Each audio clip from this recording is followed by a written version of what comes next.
Long queues at Sassa pay points as well as the Home Affairs Department are contributing to the spread of COVID-19. Health authorities are worried the Eastern Cape is currently seeing a resurgence in infections. We speak to Mkhuseli Sizani, an author at GroundUp, about incidents in Port Elizabeth and East London where he visited and saw some of the long queues and people who had been waiting there without observing social distancing. Dudu Sizani, thank you very much for your time this afternoon.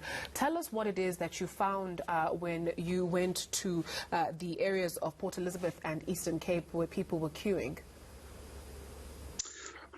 Good afternoon, and thank you very much for offering me the opportunity. I visited the Port Elizabeth Home Affairs and Sassa and the post office at Kinako Mall on the 18th of November. At Home Affairs in Port Elizabeth, the situation was bad. People were frustrated, and people were not keeping the social distance.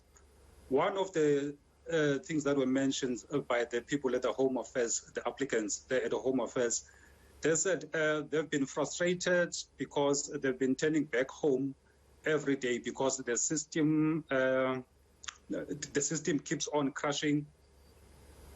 And another problem they had was that on that day of the 18th, they were told that 2 officials from Home Affairs had tested positive for COVID-19. And that led to them to being turned away. And there were people who've been going back and forth at the Home Affairs since the Friday of the week before that one. So I also visited the following day. I think the following day I visited the post office at Kinako Mall.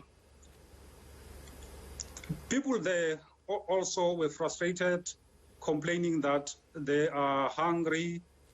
They want their 350 rands, and the weather on that day, it was raining, and then they had to take cover next to the shops. So there was no social distance at all.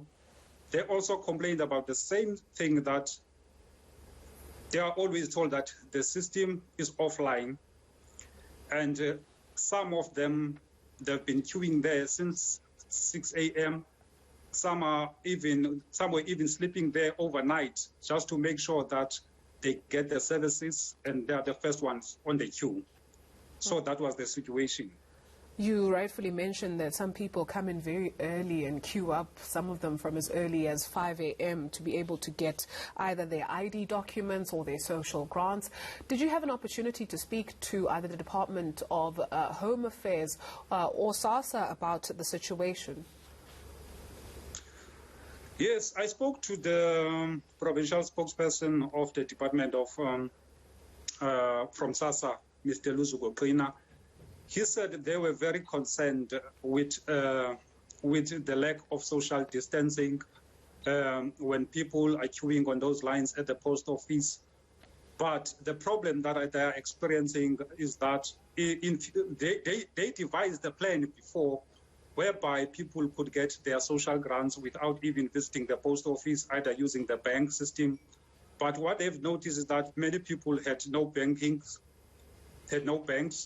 and at the same time, people had no cell phones so that they can send them the notification messages that they should come on a certain date in order to access their social grants, their 350 social grants. And I also speak to Mr. Nile Mabulu, the provincial manager at the Home Affairs.